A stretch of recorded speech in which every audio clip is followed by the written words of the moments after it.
Eli? Hello. Are you there?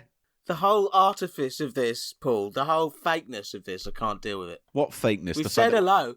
Well, of course I'm fucking here. We've said hello, haven't we? But this is more for the listener, isn't it? To lure them in. I'm basically like creating a scene, aren't I? All right. I got you.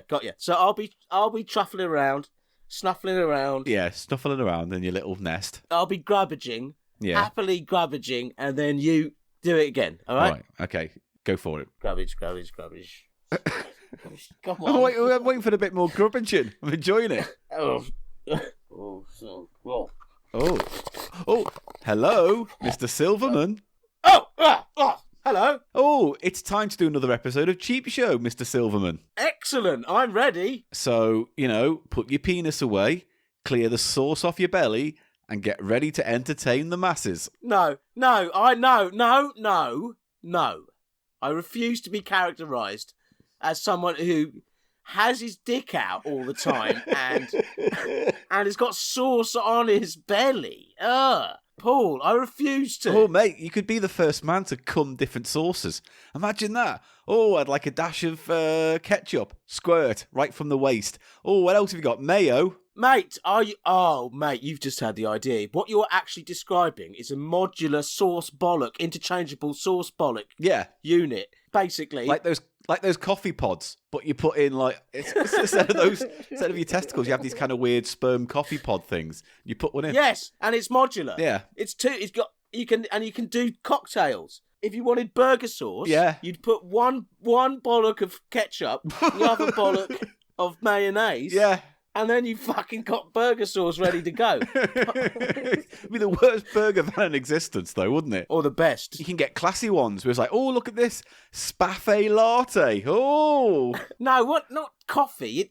Listen. No, coffee flavoured. What's wrong with coffee flavoured? You could make a whole range of multi-flavoured modular cum sauces. But you'd be careful with the vinaigrettes and the vinegars because they could be quite corrosive to the whole unit. That's true. Especially if you got any cuts or abrasions on the end of your penis.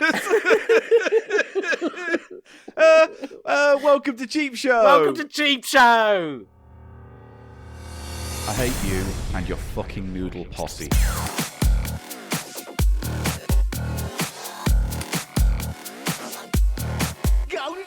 People love noodles. It's just a fact of Cheap Show you're going to have to learn to fucking accept. Cheap Show.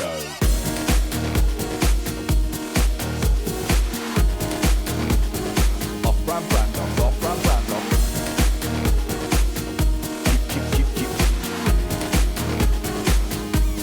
Cheap Show. It's the price of shite. Paul Gannon. Eli Silverman. Welcome to Cheap Show. And I go and I nuzzle. Oh, so wasn't it a lovely time last week in the park when we went to the park last week? It was a lovely time. I had a lovely time. How drunk were you at the end of the day? Very, very drunk. How did you get home all right? It got quite late. It got quite late, didn't it? Yeah, I didn't get on the bus till 20 to 11? Yeah, so I got back after midnight and I may have listened to a couple of records and had a bit more vodka and then went to bed. So yeah, I was pooped. It was a full day of flaneuring around and eating a lot of Japanese snacks. I don't know how many of those actually made the cut. Did they all make the cut? There was about 20 of them. They all made the cut. Cool. I had a lovely bus journey home. The bus I had completely to myself as it went all the way around the back way of North London. And that's nice. And there's lots of little views you get as you're entering Wembley area. It's beautiful, isn't it? There, Never Street. Lots of ups and downs and hills and back roads. And it is a good one. That's what inspired me basically to suggest that as a picnic location. Is that coming from yours? Yeah, the route there was interesting on that bus. Yeah, and it was beautiful nice to have the whole bus to myself. It felt like a limo. And it was just nice because when a bus stop, because it's quiet at the moment, considering, so it hardly stopped at at the bus stops. So I was like, I'm going straight home. Eat that Uber. Yeah, no, it's nice, isn't it? That is when you really start to appreciate the depth of infrastructure you know, in this city, Yeah. is when you get on a bus by yourself and it just smoothly delivers you across the top of London. Beautiful, beautiful, mate. It was a lovely day out, and, you know, our audience thought it was a warming episode, a cheery episode. Good to see the gang back in action. Ooh, now, Paul. Yeah. As it was a success, I mean, it is something moving forward we could do again. There are other little pockets around the North Circular that I'd like to explore. So maybe in a few months' time, we might go back. Yeah. Back up those ways and look at some other shit parks. Yeah. And stuff. You know what? We could do a canal walk or one of those old train line walks that don't exist anymore. Yeah, we got those. We definitely got those. But there's other parks on that route. Yeah. Like in Finchley. I've noticed this park, which is like one of those long, thin ones. Yeah. And those long, thin parks tend to be either following old rivers or, like you said, disused rail lines. So I want to. There's a lot to look into there. There is. You know what I'm saying? And I'm thinking of rebranding the show Middle Class Show. Cozy middle class old man show. No, it's not. It's not fucking middle class, is it? Oh, cozy middle class. Oh, cozy old man show. All right. I'll be up for that. Let's just call it the Old Cuddly Man Show. Every week we cuddle an old man. You know what? I'm thinking more along, if you could take that idea and sort of combine it with the Sauce Bollock. So you spoff an old man. I'm the Sauce Bollock Avenger. Oh no! Paul's getting away. Give me the hot sauce, long-range hot sauce pods. Oh, I'm getting away with this crime. Who's that following me? Oh, it's the Sauce Bollock Avenger. What's he doing? Oh, he's violently shaking his penis at me. What's that coming out? Hey, it's hot sauce in my eyes. Ah, foiled again. Oh no, I don't think I'm going to be able to handle this arrest. I'll have to call in my superhero friend from the League, Queef Huffer. Oh, Queef Huffer, come in, Queef Huffer. Hello, I'm Melton Palbury. You've completely fucking gone. Melton Palbury, also known as Queef Huffer. I have the Queef Huffer mantle for this quadrant. That's why I answered the call. Queef Huffer, I need you here now to handle this arrest. Don't worry, I'll inflate one of my queef balloons with a queef and then I'll float over. It's the worst ever, Mr. Silverman. No, it's a whole universe, mate. It's a whole universe. Whole no, who's this? Honey ho. Yeah, exactly. I fight them out of my ass. I fire bees out of my ass. Yeah, you do. Honey ho. Well, but you're a baddie. Isn't he a villain? What was his name? King Honey or something? Yeah. I know. I liked him. We'd have to look back. We'd have to look back in that. Although I did like your, what was it? Frozen Chili Church or something. Whatever it was called, Chili Church. It was like... bread, bong. It was bread church or something. Something like that. It was one of Digitizer's funnier videos. So why not check it out on Biffo Vision? The rebranded Digitizer, Mr. Biffo channel. It's called Biffo Vision. I think that's a perfectly good name and reflects his more wide, you know, I was never a retro gamer twat anyway. Yeah. Sorry. Gamut. You know, I've played Pac-Man. Does that make me, you know, able to sort of dictate to fucking YouTubers what they should fucking do? Are you all right? You all right, mate? I'm not all right, mate. Do you want to crack on with the show? Yeah, let's crack on, mate. All right, because we've got an interesting show today, and I'll explain all right after this sound effect. Oh, God. Oh, fucking hell. Right, so this week, Mr. Silverman, I had a thought. Oh, yeah? What happened? I had a thought. You had a thought? What happened? Did you have a shock or something? Nah, I'm not doing this week now. I've gone off the idea. What? I've gone off the idea of doing this podcast now. No, you can't. You can't back out, Paul. I've got nothing. I've literally got nothing. There's no new sauce in here. There's Well, this is the master plan I've had. The thought that I had was what? Right? Was what? We've got nothing. Yeah. But what we can have is an unlimited access to the creative thoughts and efforts of others. Stealing other people's stuff. Kinda. So what happened was I was sent a link this week about a news article. And the news article was basically about public domain stuff. And I was surprised by it. And I thought, oh, wouldn't it be good if we did an episode all about public domain stuff? So we can talk about songs and characters and novels that are free and you can use. Yeah. It's a good idea, isn't it? Because we got nothing else. Well, We have nothing else. we could introduce them to the world of Sauce Bollock Avenger, and Queefhuffer. It's the Queefhuffer League. I hope you're getting that, Paul. It's not... No, why is it the Queefhuffer League? Why does it have to be named after that one hero? Because that one hero, similar to DC's Green Lantern, can change, or Iron Man. Because it's whoever has whoever's got the power of the Queefhuffer for that quadrant. Yeah, but like, for instance, the Justice League aren't called the Superman League, are they? No, but... And like, the Avengers aren't called the Iron Man Yes, Avengers. but there's a Green Lantern corps, isn't there? Which is... Yeah, but that's a corps. They're called Green Lanterns. It's all right, fine. Queefhuffer corps. Queefhuffer No, corps. Huffer Corps. Queefhuffer corps. Huffer Corps. Queefhuffer Corps, you've kind of sold me on. Yes. But only because it sounds like a Black Lace song from the 80s. They only choose people to be Queefhuffers every quadrant. How'd you do it? You have to have the phenoms Pellet, Pelton, Melon. Oh, the Phenong pellets. The Phenong. I mean, don't get me wrong. It is a cromulent a word is kryptonite. So you know what I mean? Yeah. So they're always called something like Melton Pellet or Pellet Mowbray or you know. No, you're thinking of pork pies. Well, that was the one. One time back in the 30s, they got a Melton Mowbray. The Melton Mowbray pork pie to be Queefhuffer. But the point is, if some of these superheroes are now in the public domain, then we could incorporate them. Like Queefhuffer versus Dick Tracy or something. Right, the point of this week's episode is that we're talking about things in the public domain. In the public domain. Paul, what? Are there any superheroes on this list coming up? Well, we're going to get to that a bit later on, but the answer is no with a yes caveat. Okay. Because what you'll find is, like, for instance, it doesn't come up in what we're going to talk about, but a great example is the League of Extraordinary Gentlemen. Right. Because of the characters featured in that were all, I believe, at public domain when Alan Moore made it. Yes, of course. That's how we will get to that. Okay. At a later date. Great. In the podcast. A later date in the podcast? Eli. Yeah. Eli. Yes, am I being too... What? What am I doing? I'm drinking. Oh, fucking hell. Right, that's it. This is the last days of Rome on this fucking podcast now, mate.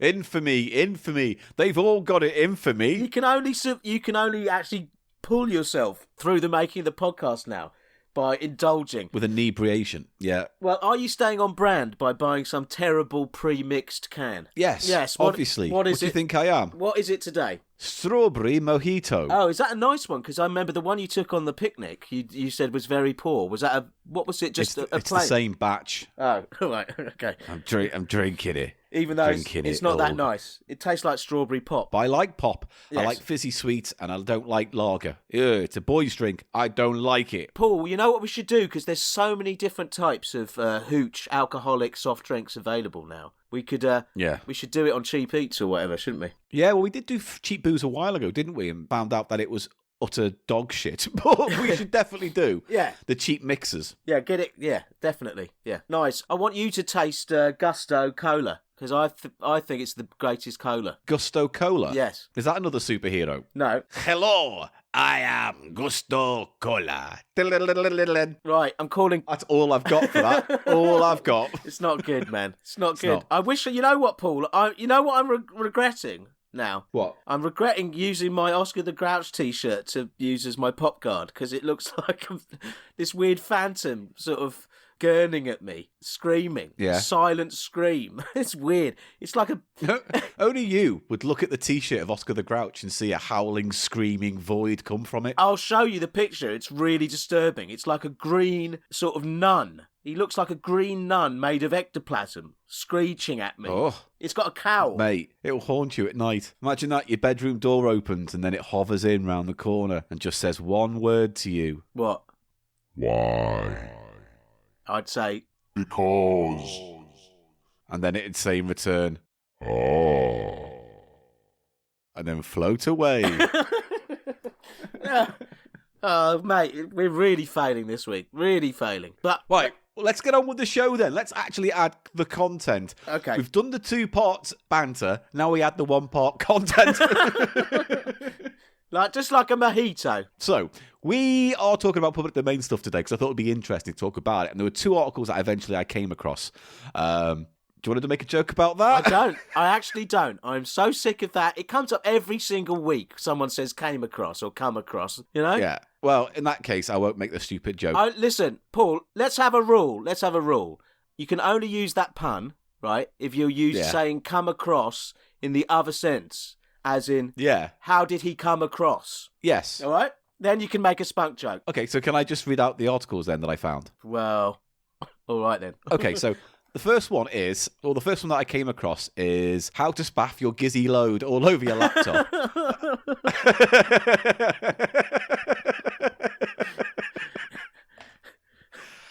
Oh, it's not even that funny. No, Right. really not. Really.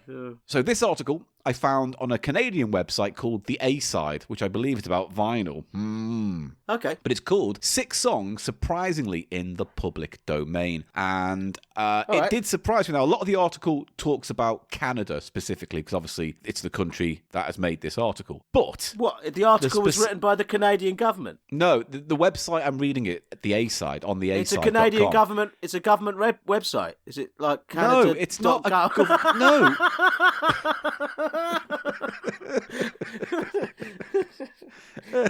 Right. No. So you're saying the article originated in Canada, so a lot of the content is Canada focused. Some of the specifics are about Canadian copyright law. I see. However, the bulk of the article is about songs that you'll be surprised to know you can perform because they're out of public domain. Okay. Or in the public domain, I guess. Would you like to hear them? I would. I'm fascinated. So the first one, it lists... I'll see if I'm surprised. I'll see how surprised I am here. All right, okay. So 1 is not surprised. I couldn't give a shit. That doesn't surprise me. And 5 is, what? No. Yeah. All right. Okay. First track, Take Me Out to the Ball Game. Oh. Remember that? Take me out to the ball game. I couldn't... It's one of those songs that I know of, but... I don't associate with any artist or singer. It was originally a 1908 song, and the lyrics to the ballpark Stand By are now in the public domain in the US and the UK. So all you got to worry about when creating your perfect BS League soundtrack is looking around an organ to the diamond. I hate it when they try and be funny in an article. Just tell me a fact, mate. Can we do our own version of that then? Take me off to the spoff shop. Something like that. I don't even know how it goes. It goes, take me out to the ball game, what? And then... Hang on, let me play a little bit for you. Hang on. Take me out to the ball game, sung by Edward Meeker, Edison Record.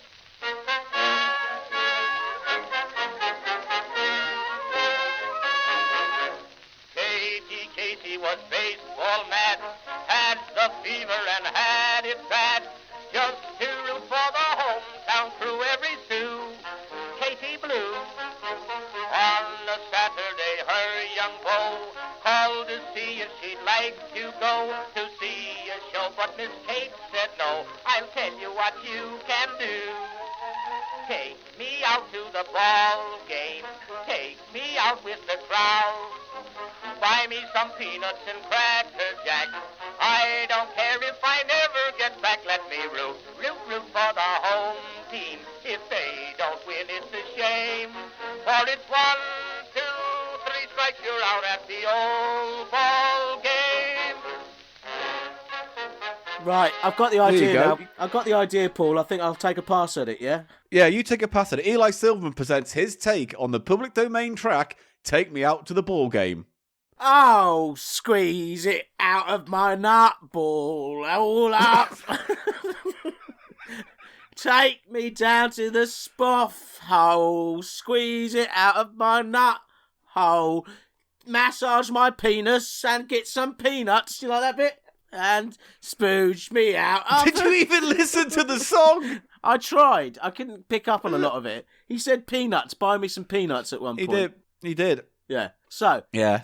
Spooge it out of my nut ball. No? God. All right.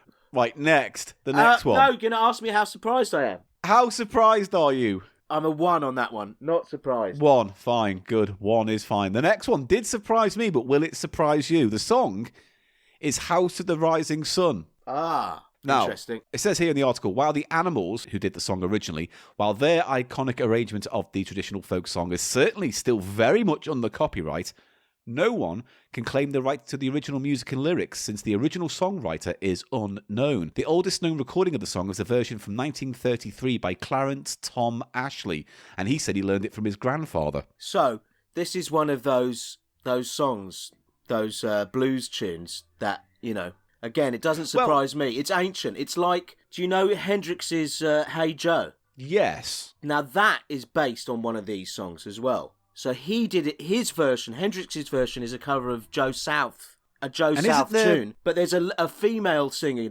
fronted version as well, which was from the 40s, I think. But there's a lot of this with these types of songs. Is it still called, and they're called Hey Joe, or just like the riff is the same, but the songs use them differently?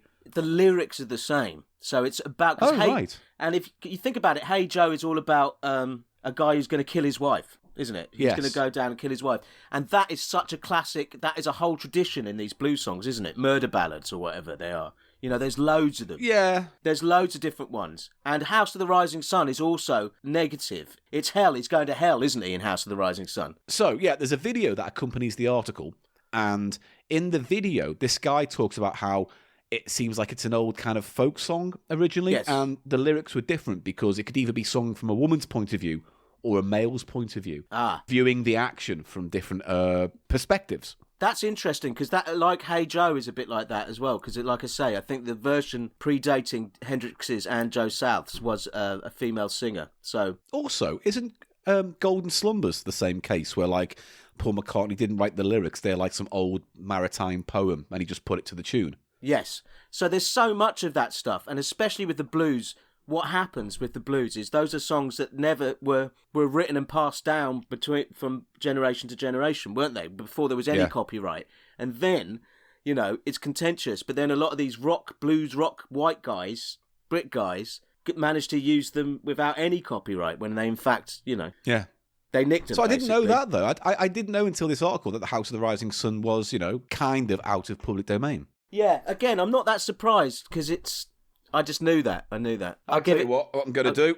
What? I'm going to do my own version. Okay. You fucking watch this. I'm going to do my own version of House of the Rising Sun. Here we go. Ready? All right, you fucking listen to this, you big pricks. Right. Yeah, even you listening. Okay.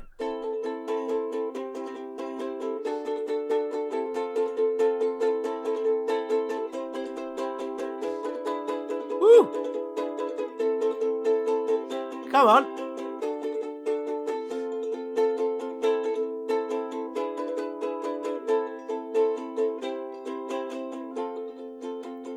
We're getting a vocal as well.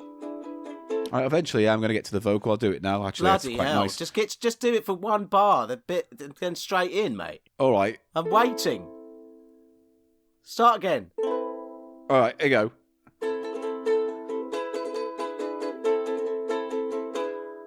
There is a house in Farringdon. It's called the House of Pickles. You're not in Farringdon. I've just realised that. It's Haringey. Haringey. Scans better. Come on. Shut up. Right, okay, here we go. Farringdon. There is a house in Haringey. It's called the House of Pickles. And it's been the ruin of a sad, fat old man. And he hasn't felt any tickles in his balls since, you know, he was small. His mother, she was... I've got nothing. Pretty good, though, Paul. Pretty good. Better I'll than work on it. I'll do House of the Pickles. House of the Rising Pickles. Yeah. House of the Rising Pickle. That's good, because that's like my dick as well. Yeah. The room is covered in his belly sauce. Oh. It smells all spoffy and gross. He's got tons and tons of empty tubs of toss and spoff and toast. Tubs of toast. Yeah, no, definitely, Paul. You're winning. My winning. version of At the Ball Game pales in comparison to that. Good. Next one. Happy birthday. Obviously, we know about Happy Birthday. Why am I meant to be surprised that that's out of copyright? I'm not surprised in the least. I'm not. Well, no, none of these. We all know No, I also wanted to say, Paul, House of the Rising Sun, there is an excellent sort of dub reggae version called... House of the Rising Dub? Something like that. Yeah. Dub with the Rising Dub. There's quite a few reggae versions, actually, and it's one of the most covered songs ever, I'd say, House of the Rising Sun. I can understand why. It's a very simple song to play. Yes. Right, next. Here we go. The Beatles, Love Me Do. Well, colour me surprised. Are you a bit surprised by that one? I Want to Sex You Up by Colour Me Surprised. Although the European Union and Canada have extended the copyright protection from 50 to 70 years, the copyright on the recording of Love Me Do was not applied retroactively, meaning Why? anyone can distribute the record as long as they pay a publishing fee. So I don't quite understand. Well, does that mean, like, in certain countries then, if a song fell out of copyright, they could apply and retroactively put it back into copyright? Yeah, well, there was this whole thing where Paul McCartney basically was behind the move, wasn't he, to extend the copyright from 50 to 70. So that, I mean, it seems like so that he could keep getting paid hand over fist for the Beatles stuff. I don't know. I don't know. It's an interesting thing, though, isn't it? Love Me Do could fall through the cracks Now, of Love copyright. Me Do, was Love Me Do their first ever single, I believe? I don't know. It was one of their very early ones, and perhaps it was under a different sort of publishing arrangement. What does it say? Read that again. I didn't follow that. I didn't really understand it myself, because Could you obviously just it's one of give those it- affected titles. Take another pass at me about what the details. Could you read it out to me again, please? Although the European Union and Canada have extended copyright protection from 50 to 70 years, the copyright on the original recording of Love Me Do was not applied retroactively, meaning that anyone could distribute the recording as long as they pay a publishing fee. Yeah, but why that song? Don't know. I don't understand. Yeah. I don't know. It was the debut single by the Beatles, you're right. Yeah. So maybe it's a sort of there was some reason why that wasn't retroactively included. Yeah, it is very strange, that one. Yeah. And I think was that's the one where that doesn't have Ringo on it or something. It has the other drummer, the Peter Sutcliffe, was it? It says Pete Best was on one version of it. And that was Right. featured on the anthology version. Ah, I see. Okay. And one has Andy White on drums in one version of it as well. Yeah, because they were still deciding whether to have Ringo as their drummer at the time, I think, weren't they? Well, funnily enough, like at the time when Ringo became popular, he was the kind of Charlie Chaplin of the group. He always turned up in those comedy films as kind of a silent, bumbling clown. Like, was it The Magic Christian he was in? Basically playing a kind of silent clown. He was the funniest Beatle, wasn't he? I mean, Yeah. and of the remaining two Beatles, he is still the funniest in my idea. Yeah, only because I don't think he's living in the real fucking world anymore. He's just sitting there rolling in his Thomas the Tank Engine money, going, "Hello, I'm Ringo Starr. Fab. Oh, Thomas the Tank Engine would like to suck my cock." Fab. Right. You know what? I just said that, and as it came out my mouth, I was like, "That is not the best you could have done there, Paul." You know, I just thought I thought the visual was enough of Thomas the Tank Engine sucking on a Beatles cock was funny, but I don't know if it is. What do you think? What about Thomas the Tank Engine is the Thomas the Tank penis, and he's hurtling down a hairy line into a big vag tunnel. Thomas the Wank Engine. Yeah. Hello. Oh, Thomas, we've put too much coal in your engine and now all spunk's coming out your toot hole. Oh no, said the spaff controller. Here comes Thomas the Wank Engine. Right, we'll do one more from this list because there's only one more left. Well, happy birthday, that's bullshit. So no one's getting paid for that anymore. Does that mean when that was in copyright, if you had like a birthday party, you weren't allowed to... Theoretically, yeah. Perform it in public? Weird. That's weird. That it was. You know what's weird about that is that it was in copyright. Not that it isn't anymore, but that it was ever. Next, okay. And for final, here's a song. It's Rockin' Robin. Ooh. A potentially out of copyright song. The copyright on singer Bobby Day's original version of Rockin' Robin was never renewed, leaving the music and lyrics free for all to cover to their heart's content, royalty free. But just don't try it with Michael Jackson's 1972 arrangement of the song. That is still under copyright. Okay, so it's a different song. I don't get it. I know the original. It's great. I really want a copy because it's great if you're doing a rock and roll sort of set. Well, let's just play a little bit of it now because we can. Go on.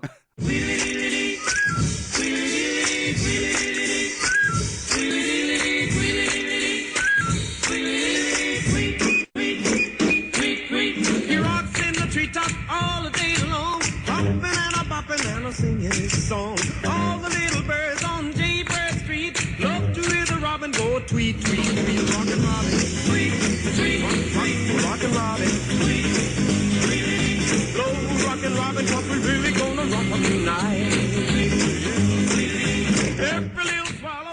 So yeah, and what is it though? It's excellent, that song, don't you think? It is. That is an excellent version. I like the Excellent. kind of heavy, bassy background to it. You know, the kind It's of bum, brilliant, bum, so bum, bum, bum, danceable. bum, bum, bum, bum. It's so danceable, and it's and it's one of those ones that because of the Jackson stuff, a modern crowd will respond to the original because they'll recognise the song. Do you know what I mean? Yeah. Even Yeah, though yeah, it's yeah. not the version they know, but that version it's I just think that's excellent. It just blows my mind though that you can record a song, and I presume Bobby Day's "Rockin' Robin" was a hit to some extent. Yes, Yeah. it was. So a song It can was. be a hit, fall out of copyright, someone else can cover it, but then that arrangement has the copyright. So what? You couldn't literally take the arrangement from Michael Jackson's version and do it, but you could. It's probably a different arrangement than Michael Jackson one. They've sort of funked it up and it's different. But also, it's to do with whatever the condition that Bobby Day was under with his contract at the time. Do you see what I mean? And So he back didn't then, own the his earlier- songs. Yes. The earlier you go, the less likely an artist, especially a black artist in America, is to have any control. So, and what they used to do in the States is if there was a hit in one region of the country, they'd just make a copy record. So they just get Yes. someone else just to do it. And that happened all the way up to the 50s, So Yeah, because I could imagine it was very easy for a West Coast radio station to go, have you heard this East Coast track? Let's play this artist on the West Coast who's done a cover of it. yeah. Yeah. And they just copied it, but there's no licensing with those copy records. They just nick it. They just Yeah. copy it. You know what I mean? It's a very interesting area. What's your favourite of those tunes on the list, Paul? Ooh. Is it the Beatles or the No. Bobby Day? Probably Bobby Day. I like Rockin' Robin a lot. It's a great Yeah. track. Yeah, I agree. And All right. the most surprising for me would Yeah. be the Beatles. So the Beatles. Yeah, I'm a bit fuzzy on the implications of that. I was scanning over a Wikipedia article, but it didn't seem to mention much about it. So weird. But if you want to read about Love Me Do, there's a fucking kick-ass Wikipedia page all about it. But I can tell you, it peaked at 17 in 1962. Right, so it's very early, and it wasn't even a hit. Well, that's a hit. I guess that's a hit, yeah. But Back then, yeah, if you got to number 17, that was a good thing. I think the timeline isn't it, that they did that, and then this was before the Hamburg years. Then they went to Hamburg soon after releasing that, yeah. I think so. So it's before the Beatles really got drilled in Hamburg, because in Hamburg they were doing 3 shows a night or whatever on perks, on speed pills, and then because of the long hours and the overwork, Mate, let's do that then for us. Let's do Cheap Show in Hamburg, and we'll do 3 shows a day on speed. Mate, we would not survive. Hello, welcome to Cheap Show. My name's Paul Gallen. Spaff, cum, bollocks. Oh, go on, Eli. Suck me off, suck my dick, suck me off, suck my dick, suck me off, suck my dick. Big, big, big, big, big, big, suck a dick, suck a dick, big, big, big. Going. I can't do this week. I can't do it. You can do it. I can't You do can this do week. it. Do you need aid from a super friend? I've got Pelton Malberries. I need. On speed dial. Hello, Queefhuffer. Queefhuffer, thank you. Paul doesn't want to do the podcast. I'll be right over on my Queefmobile powered on queefs. Hello, Queefhuffer, Paul. I heard you. You're down in the dumps, lads. What's the matter, lad? I am. What's the it's just matter? I've been working nights and I'm tired and we're running out of material and the shops aren't open and it's the end of the world. Paul, Yeah. I'm the Queefhuffer, and I've been through some real adversities with my baddie Nutlicker. He once licked my nuts clean off. Yeah. So I'm going to make a special gesture of kindness for you, Paul, to help you do the podcast here on my Belto Queef. You are like 60s Batman, where it's just you put the word queef on everything you have. Yeah, On my queef yeah. queef stick. Belto Queef. It's my Belto Queef, and Yeah. here is a Reviver Queef, and Yeah. Paul, it's a spicy queef. So I will have a sniff of it now. Give it here. here you go, suck it up. I'm off. Here we go. Hang on. Oh,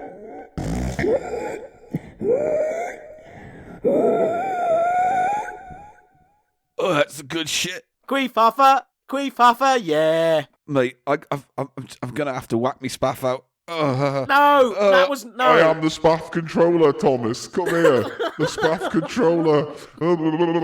Oh, I am now the nemesis of... I have been created by the Queefuffer, and I am your mortal enemy, the spaff controller. I'm the talking vag tunnel, remember me? No, I don't want to remember that. Let's just move on to the next part of the show. Yes. So, we have done our fair share of songs today, a few little soups on of tracks, and I thought instead we could do... No, you know what, I'm going to start this one again. I can't... Yeah, my do brain's not that kicking in. again. Yeah, do it again. So apparently, Eli, there's a load of characters in the public domain, and we should have a look at them and talk about them and do them. Oh, God. What? No. What? Try it one more time. That was fine. It was blunt. No, just say, look, okay, so there's not only songs. Should I do it, Paul? Yeah, why I'll don't you do it? Go on. Okay, right. Well, Paul, we looked at some songs there that are... Oh, dear. It's No, hard, isn't it? I've got it. Go on. It's always hard. It's always hard. Yeah, it's not, though. It's mostly It is. rubbery. It's constantly hard and It's spewing. not. It's like a snippet of... It's like a snippet of a garden hose. Well, Paul, we've just covered some songs that are now in the public domain, or have been for some years in some cases, but that's not the only type of thing that can be in the public domain. You can also have characters and whole movies and books. That is correct. It's not mostly movies, because movies tend to be more protected with their copyright, because, movie companies are greedy. So... And, I'm not doing this episode. You know what? I keep... My brain, literally, I start a sentence and my brain goes, come on. No, you're not. No, right then, don't. That's all right. Don't worry about it. Let's try it just one more time, yeah? No, we'll keep rolling. Keep the skid stay in the picture, mate. So, yeah, I saw this. So I was looking for all these articles about copyright and things like that. And it's not necessarily movies, but, yeah, characters from the public domain, which is why you see a shit ton of these characters every few years or so. Like that time in Robin Hood, there was like 3 Robin Hood movies that came out. Yes. Now, that's because anyone can use Robin Hood. But, Paul, I'm confused because some studios, like for the Spider-Man thing, and also in the people who had the Marvel stuff in the 90s, like Corman did a Captain America film, and he did a Fantastic Four film. And wasn't that to do with... Weren't those films made just to keep the copyright? I believe so. I believe the copyright was nearly up on Fantastic Four, so Corman was asked to bang out a movie so this German company could retain the license. So, but what with these characters? Couldn't they have been kept in copyright by people over the years? I don't understand. I don't understand. I mean, this is the thing. It's like maybe you'll notice that a lot of the people we're going to talk about in this segment now are characters from 100 years ago. So Harry Potter ain't going to fall out of public domain anytime soon. But these ones will, because they've been around so long, they've kind of fallen off the copyright train. Yes, but that's what I'm asking is, could they still be in copyright if a certain company or whatever had kept making things with them in? I don't know. The whole way along. Do you see what I mean? Yeah, I don't know. I mean, because there was a ton of Sherlock Holmes movies, but then at the same time, it's like you look at the whole brouhaha about James Bond, and when they released Octopussy and Never Say Never Again the same year, and they were 2 Bond films made by 2 completely different production companies, because the rights fell into a nebulous kind of middle ground where basically, I can't remember all the details right now, but there's a writer, and he wrote the plot to Thunderball. And Thunderball was a movie before it was a book. And so when Ian Fleming wrote the book, he based it off the movie and basically infringed the copyright of the guy who wrote the script, because he invented things like Blofeld and certain tropes in the James Bond world. So fast forward, So Blofeld wasn't a Fleming creation. Blofeld wasn't an original... Not as far as I remember. And as I say, it meant that you can use Blofeld in a movie outside of Bond, potentially. So in the 80s, this guy who had written the script, suing the Broccolis and MGM for years about this, that, and the other, finally got a remake of Bond made, but it had to be based on the script of Thunderball, which is why Never Say Never Again is basically a remake of Thunderball. And is it any good? No. It's directed by Irving Kershner, who did RoboCop 2, and he did The Empire Strikes Back. Well, wow. And it had Sean Connery in, because he was like, I'll fucking do it for the money, mate. Which I think he gave to a charity in the end, to be fair. Yeah, because he said he'd never play Bond again, which is why it's called that, isn't it? Yeah. But it was released the same year as Octopussy, but Octopussy was the bigger film that year. And is Octopussy a better Bond film? Well, I've never liked Thunderball because I found Thunderball boring, and so Never Say Never Again is an 80s more boring Thunderball. And Octopussy's better? Well, no, because Octopussy's the one where he dresses up as a clown and jumps over a train as a Fabergé egg, and it's called Octopussy, where all pretense of like fucking hiding the innuendo is right up them. They may as well called it, fucking Fishy Fanny or something. At that point, you may as well have called it that. Octo Fanny. Stinky Clout. Fachacha to Tata. Yeah, right. God. Okay. No. Yeah. Okay. So let's go through the list of characters that you can potentially do your own versions of. Copyright is complex, this article says. So if you want to use any of these characters, it says you do have to explore them. Because in one instance, when we talk about Sherlock Holmes, the Arthur Conan Doyle estate apparently have the right still to the last 20 stories or something weird. Okay. So every now and then they say, this infringes on the identity of Sherlock Holmes as written in these last 20 stories. I see. So it gets a bit complicated. Right, here's the first one. Sherlock Holmes? Is it Sherlock Holmes? No. Okay. I mean, it is. We'll get to that one in a bit. But the first one on this list, because we're not going to do a load, there's about 20. But this one, Dracula and other Bram Stoker characters. Aha! Dracula is one of the most recognisable fictional names in literature and film. And while many adaptations, says this article on the HuffPost, have been lackluster, the overall vampire genre has been done 10 times over. So this is a property that screenwriters could go in search of for a fresh and new take on the characters found within the book. Well, they often do, don't they? There's a new take of Dracula sort of every sort of 15 years or so, isn't there? Always. Dracula Unbound recently, which was meant to reboot the Universal movie monsters, and it didn't. Yeah, what was that? Exactly. That's exactly the point. It came out and Who everyone was like... Dracula? I don't remember. Weird. Alan Bennett. Alan Bennett was Dracula? Alan Bennett's Dracula, yeah. Oh, I tell you. I was sitting there one night and that Mr. Harker came in, and I tell you, I couldn't tell his guts for garters. He came dressed like a 5-pence thief, I tell you. Brilliant. I said, you want to get those windows clean? And he went, not at night. I close them during the day. Don't like to let the sun in. You know what I mean?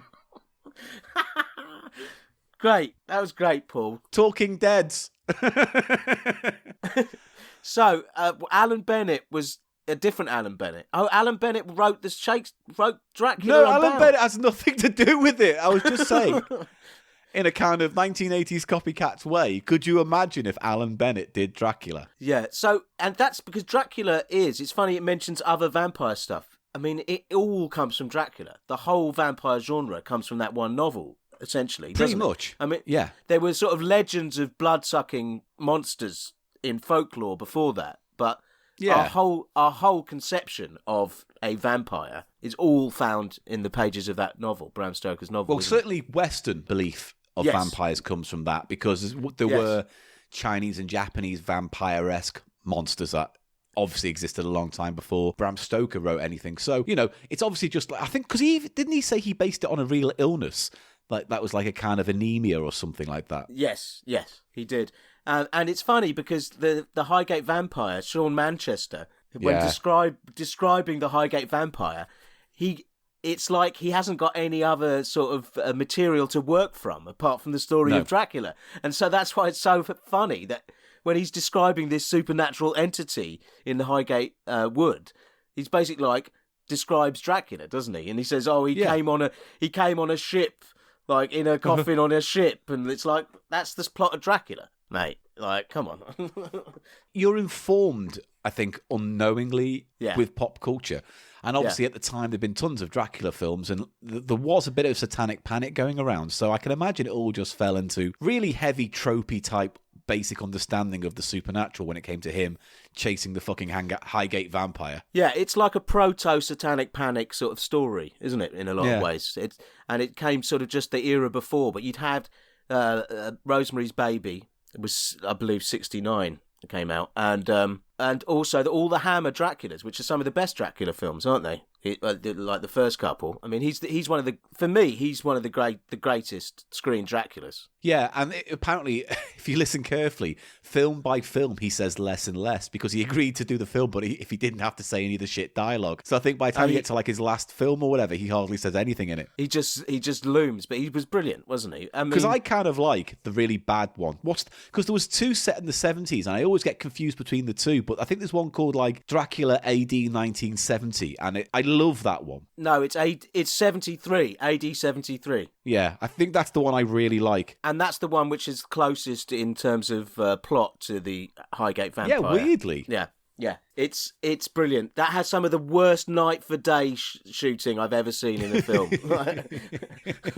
2 stars. So Eli, Yeah.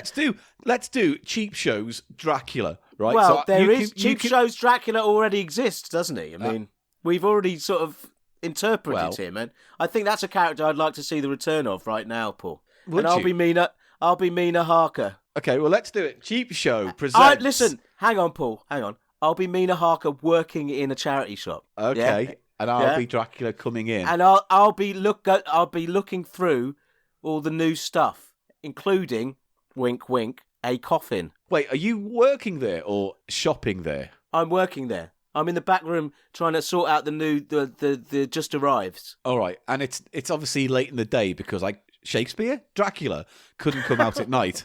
Yeah. Okay. All right. Okay. Here we go, ladies and gentlemen. And remember, you don't come out of until I open the. Yeah. Yeah. All right. All right. I don't want to hear from you while I'm doing a monologue at the top. Okay. I'm still going to do the introduction. Ladies and gentlemen, hello. Cheap Show. Shut up! Ooh, I'm doing the introduction. I'm trying to get the voice right. Do the introduction. Hello. All right, I'm here we Mina go. Harker. Hello. Mina. Hello. Mina Harker. Hello. Ooh. Here we go.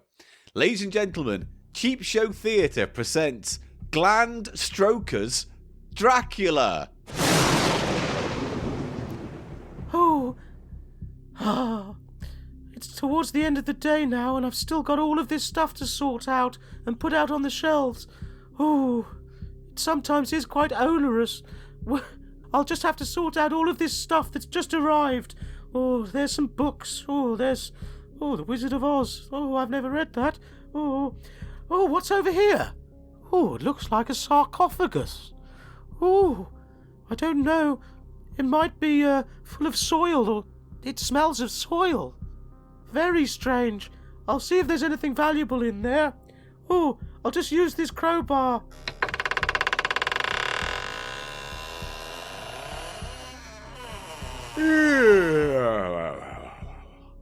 Where am I? What year is this?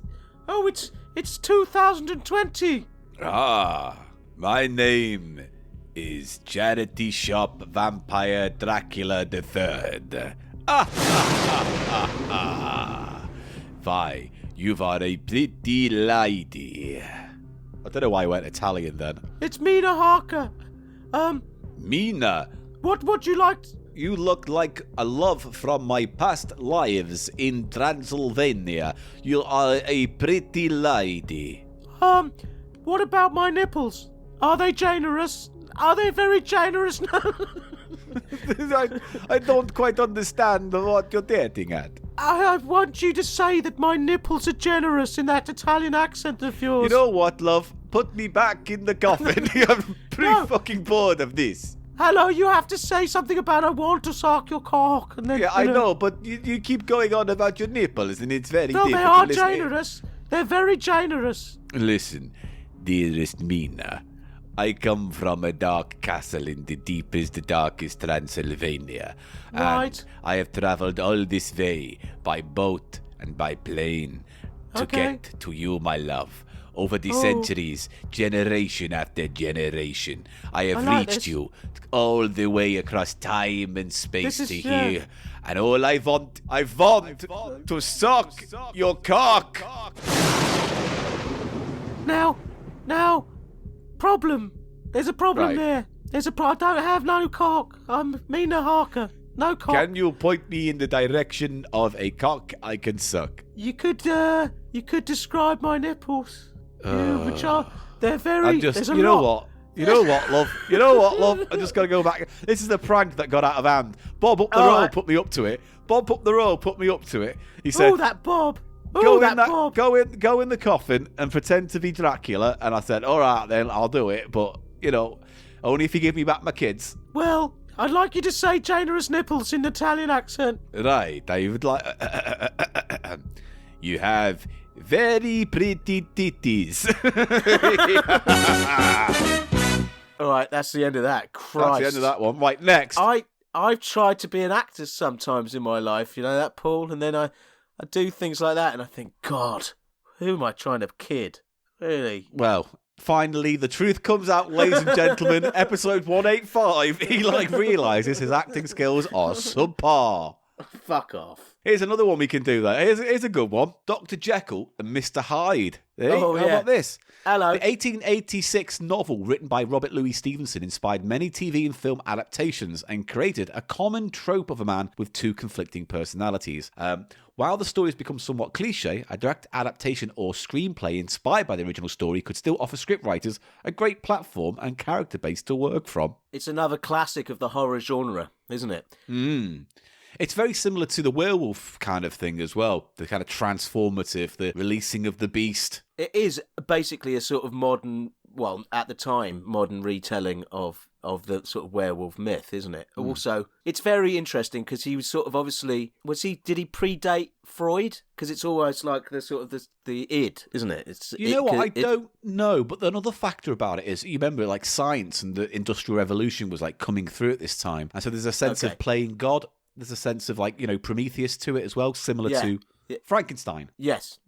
Now, Robert Louis Stevenson also famously wrote... Suck my cock, call 01512228161 on the bathroom roll and the cock and bull. He famously wrote Treasure Island, which has Long John Silver in it. Now, I wonder if you can put Long John Silver, arr! I wonder if he's in copyright, arr! Oh, maybe. I don't know. That's a good point, that, isn't it? Oh, laddie, me lad. Put a piece of silver in me knob end. Hello. Put a piece of silver in your knob end. In me knob end, too right. Just under the skin, or pressed into the meatus like a penny slot machine. Oh, put it in the meatus, me lad, and then sing me a jig and put some rum on it. I'm a cyclops. You're a cyclops? You're not, you're a pirate. I'm a cyclops pirate. Listen, me lad. Oh, God, we're not Listen, me Jimmy lad. Listen to this, me Jimmy lad. Listen to me, Jimmy lad. Listen to this, You've me not Jimmy read lad. any of the books, have you, that we're talking about in any respect? Listen to me, my Jimmy lad. I tell you what, I am a cyclops, and I prove it. Just lift the patch. Come on, reach over. Lift the patch up. Come on, You'll see, instead of a disgusting eye hole, it's smooth. 'Cause I was only born with one eye. 'Cause I'm the son of a monster and a hydra who made love under the waves, crawled up, and then birthed me in a cave. And I'm a cyclops. Put a piece of silver up my ass. Mate, I'm getting the acting bug back. It's coming back. Mr. Silverman, thank you for coming in today. We don't think you're quite right for the role, but we you've brought some very interesting things to the table today. So thank you. We won't be calling you back. You can Why go not? just that way. Because we thought the fact that you were very obsessed with your penis in the role, and it came across as quite threatening, was not really the kind I can of do it without Long being John obsessed Silver with the we're looking penis. for. I can do whatever you want. I can do it any way you want, mate. I can do it anyway. Please give me another chance. I haven't even got bus fare home. Okay, well then the way I'd like you to do it is in no way at all. No, I would like you to do it in no way at all, if that's all right. The way I'd like Okay. is for you to do it in no way at all. Okay, I could do that. Arr! Arr! No. Arr! Me bumhole! Arr! Arr! Is How this about working? we have a crack at Dr. Jekyll and Mr. Hyde, and you can play both characters, and that could be an interesting actor's role for you, you know? How Okay, about let's this? try that. So you're Dr. Jekyll, and you take the potion, and then you're Mr. Hyde, and then let's say I'm a scientist friend who comes in at the wrong moment and sees the thing, and we'll do it from that Okay. way, all right? Yes. Ladies and gentlemen, Cheap Show Theatre presents Robert Gooey Stevenspoffson's Dr. Jekyll. Mr. Hyde. Ah, what a tiring day. Ah, those patients. They do test the patience of a man, if he's a doctor, like I am. I'm just looking up for the night, sir, so I just want to make sure you're okay before I leave the premises. Jenkins, I'm absolutely fine. Thank you for asking. All right. I'm just going to powder my wrists, trim my fingernails, stroke the tash, and then I'm off to bed. All right, Hot then. toddy. Yes. Take care, then. I'll just Goodbye. go for the evening. See you in the morning, sir. Goodbye. Ah, he's so good, Jenkins. Ah, so good to me. Sometimes I wish I could. Never mind. Oh, what's this? This is that. Can I That stop you there? medicine. What were you thinking of doing to Jenkins? Fucking him. Right, no, good. That's fine. I know. Go on, carry on. Oh, hey, what's this? This is that medicine, yes, that I was working on. Oh, I am feeling quite agitated. Perhaps it will have a somnambulative effect on one's concern. I'll just try a little sip. Perhaps it will send me off to sleep. I do need to rest, but all this medical work is rushing round my head. Perhaps just a little sip, and I'll be sedated. It is an experimental formula of my own design, so perhaps I could kill two birds with one stone and see whether it works, and also maybe if it does work, catch some Z's. Okay, here I go. I'll just unscrew it. Ooh, it's got a very heady odour. Ooh, I'll just have a little sip.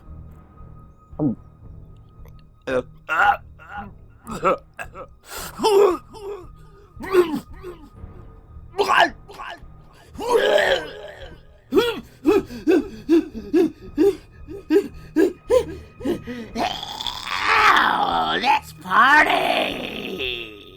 I like it! Oh, hello, sir. I've just come in to collect my house keys, for I forgot them, I did. You're a nasty little man, but I like ya! Oh. I like it! What's all this, Mr. Jekyll? I don't understand. What have you become? You look like a beast. There's no Jekyll here, only Hyde. Ooh, give us your little wiener, you. I'll scrub it off. Ooh, what's this? Ooh, I'll scrub it round. Ah, coming round, scrubbing hole. Yeah. Oh, that's right, Mr. Hyde. That's right, Mr. Hyde. You do it. Oh, you do it. You do it, and then imagine I come in your mouth and you turn into Dr. Jekyll, and then you don't know what's going on. Turn back and Stop I'm the scene. plums deep Stop in a the doctor's scene. mouth. Stop the scene now. Go, that's right, Mr. Jekyll, or I'm gonna... Oh, it's my special potion. It'll turn you back to Mr. Jekyll and Mr. Hyde. I promise you. I promise you. No. No, you're doing the noise now. Who's next on the list? Right, we'll do one more, because there's a fair few. So I'll read a few out, and you tell me which one you'd like, all right? Okay, cool. We've got Robin Hood, Sherlock Holmes, which I think we've done Sherlock Holmes when we did the episode of when we played 221B Baker Street. Yes, that's true. We got Tarzan. That's very problematic. We got Robinson Crusoe. That's very problematic. Exactly. Fu Manchu. That's problematic. Peter Pan, Pinocchio. That's problematic. Depends on how we do it. No, but it yeah. is. All right. Well, then how about Isn't we it? do? How about we do Pinocchio? I could be Pinocchio, Okay. all innocent, wanting to be a real boy, and you could be Stromboli, who wants me to join the circus and Pleasure Island and all that No, stuff. come on. What's on the list? Who else is on the list? What do you mean? I want to do that one. No, fuck you. There's Alice in Wonderland as well. You know what? And there's I'll tell you. Listen, Frankenstein. if we do Pinocchio, Paul. Yeah. I'll tell you what's going to end up. Yeah. You see, end up with Yeah. you with your nose in my arse and me going, tell me lies. Tell me lies. Oh, gee golly, I'm just the biggest hedgehog in all the village. Yeah, lie to me. Oh, Fuck. oh, gee willikers, Mr. Stromboli. Why, I'm a human biscuit. Oh, that hasn't reached the fucking prostate. Tell a big un. Oh, gee willikers, I got one for you. How about this? How about, I once invented the Post-it note. Ah! Yeah, but, Paul, that was good, but you weren't... If you think about it, if the nose was all the way up the guy's arse, yeah. This is your fantasy. Don't correct me on it. No, I'm just saying your voice would be constricted by the fact that your nose is blocked, so it'd be more nasal, like someone with a cold. Oh, gee willikers. Yeah, there you go. Batman was invented by 2 chickens called Gary.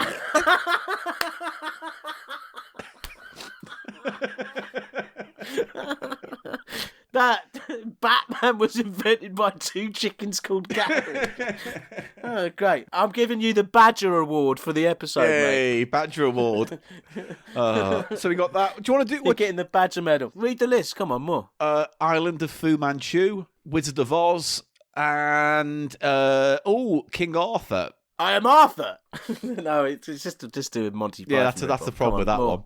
And Phantom of the Opera and Frankenstein's Monster. What was the one after Pinocchio? I said after... Alice in Wonderland. Yeah. Alice in Wonderland. I like Alice in Wonderland. Do you want to do Alice in Wonderland then? Yeah. Can I be Alice? Yeah, you be Alice, and I'll be... Hello. Who could I be? What scene could we do? Well, we're going to do our own version of the beginning. Yeah. So down the rabbit hole bit, yeah? Oh, all right, so I'll play the White Rabbit. Yes. All right, okay, here we go.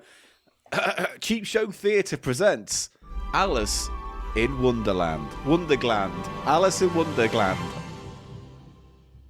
La la la la la, la la la la, all the pretty flowers, la la la, walking along, la la la, ooh. I'm late for a very important date. I'm a white rabbit. I've never seen such a rabbit that talks, ooh, and he's got clothing on. I don't believe it. It's curiouser and curiouser. Ooh, very curious. I got to get to the queen. No, wait!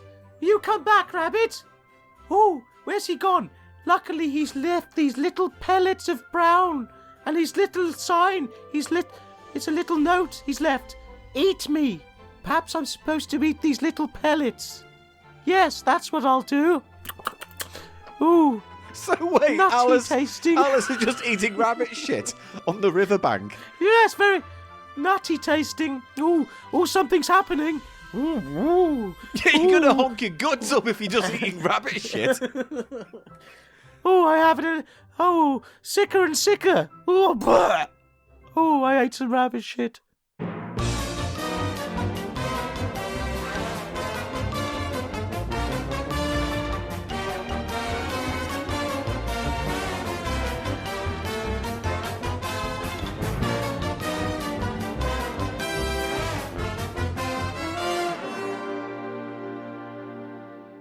Well, she didn't even get to Wonderland. She just watched a rabbit run past, poo on its grass, and then she ate the poo. It should be called Alice in A&E for eating rabbit shit. Yeah, well, Paul, if you think about it, that's what would happen in real life. It would. Now, Paul, I don't know why some of these items on this list are a bit silly and obvious, like King Arthur. I mean, that's mythology. Well, it is and it isn't, because that's like King Arthur... That's like saying Jesus is out of, Jesus is in the public domain. Jesus is in the public domain, strictly speaking. Surely the Bible is in the public domain. Hang on, let's find out. It is, isn't it? Is the Bible public domain? The text of the King James Bible is in the public domain. However, when you publish your own edition of the Bible with your own layout, commentary, annotations, cross-references, then that work as a whole is your intellectual property, and that is copyrighted unless you expressly release it into the public domain. Yeah, so you can retell it in your own way. So here we go. Cheap Show's The Bible. Let's end on this, Mr. Silverman. Cheap Show presents The Bible.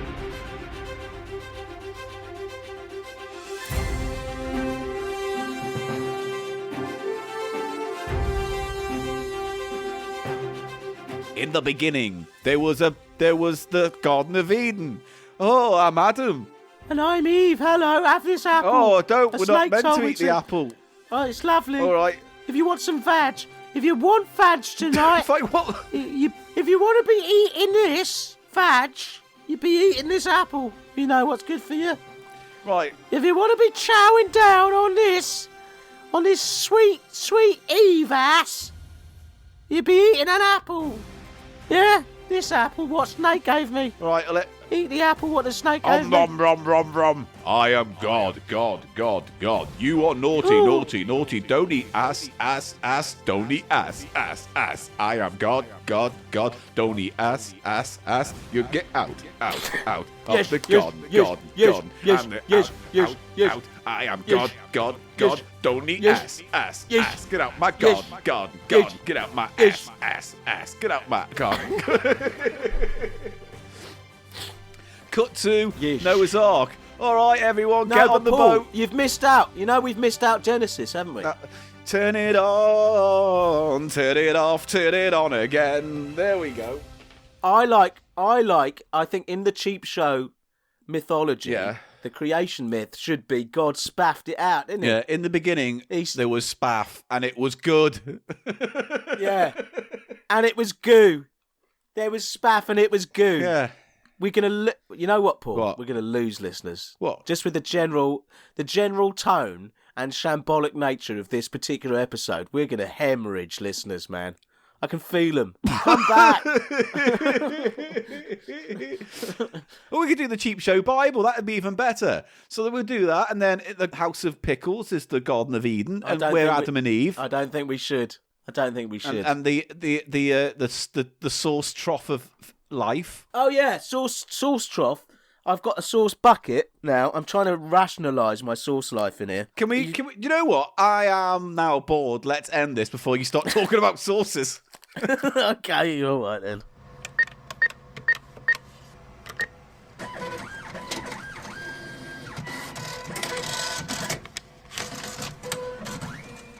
Thank you for joining us on another episode of Cheap Show, the economy comedy podcast. We hope you've had fun. Thanks very much for listening, everybody. If you'd like to support the podcast financially, and if you can, and only if you can go to patreon.com/cheap show and donate as little or as much as you like. There are magazines and videos and exclusive bits and bobs and podcasts, all there for your pickings. All sorts of That'd be stuff. lovely. Extra podcasts. Yeah, which we still need to get our arses in gear and record soon. Well, we'll Should do that. Yeah, we'll do that. Yeah. Don't worry. What else? Go to the website, thecheapshow.co.uk. It's your one-stop shop for all Cheap Show goodness. For instance, pictures and videos for this episode will be on the website. Also, links to the merchant shop and the Cheap Show magazine Paul, are there. Paul, Yes? I'm going to take a photo of the scary Pop Shield Oscar the Grouch weird nun ghost.